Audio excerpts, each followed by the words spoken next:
ætla að fara í lið númer 11 í verkefni 2 á blaðsíðu H8 og við ætlum að setja inn smartart á glæru 2. Förum við hérna í Insert og Smartart og við ætlum að fara hérna í Process og finna þetta útlit hérna, Chevron Accent Process.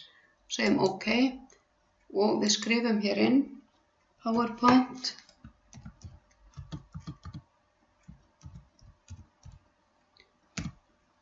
og þið getið skrifað hér inn eða farið hér og skrifað.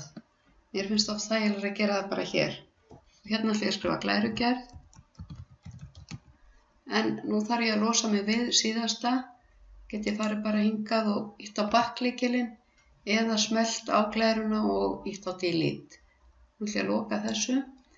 Ég þarf að minnka þetta, drega þetta hérna niður og hérna. Og ég ætla að draga þetta líka hérna inn. Letrið minnkar sjálfkrafa og ég dreg þetta þangað sem ég vil hafa smartartið og svo get ég breytt í hér eins og ég vil upp í Smartart Tools Design eða Format. Ef ég vil hafa þrívídd eða einhvern veginn öðruvísi, þið megið ráða því alveg. Getið líka skipt um liti, það gerið þið hér. Ég ætla að setja textareit, þegar ég er búin að setja inn textareit hérna á glæru 3, þá fór ég hér í Insert og Shapes og ég valdi kassan hér og teiknaði og skrifaði inn í hann.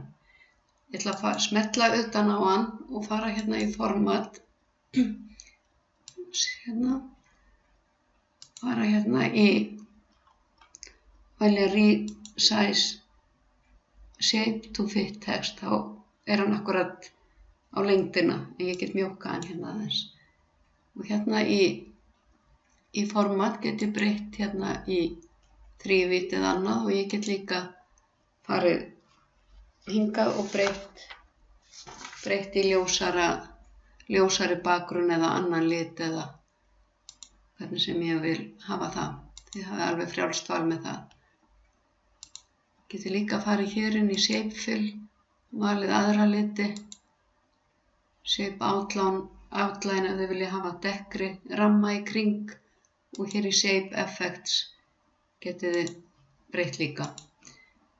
Á glæru 5 er líka textareitur, til að smetla hér utan á og fara hér, get lokað þessu, þá fæ ég hérna Resize Shape to fit text, þá þarf ég ekkert að hafa áhyggjur af því.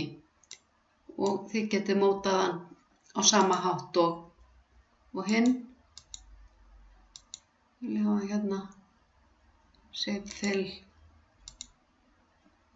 Shape Effects. Það valið eitthvað annað útlit núna. En þið hafið alveg frjálsar hendur með hvernig þið breytið textareitunum. Ég ætla að fara hérna líka í myndina á glæru 6. Nú fáið þið upp Picture Tools að þið eru með myndina valda. Farið hérna í Format og þið veljið útlit á myndina í hérna á myndunum sem birtast og þið getið rennt yfir og sjáið þið hvernig þetta kemur. Það smetla hér og kemur svona rúnuð horn og smá skuggi hérna undir. Og ekki gleyma að vista reglulega.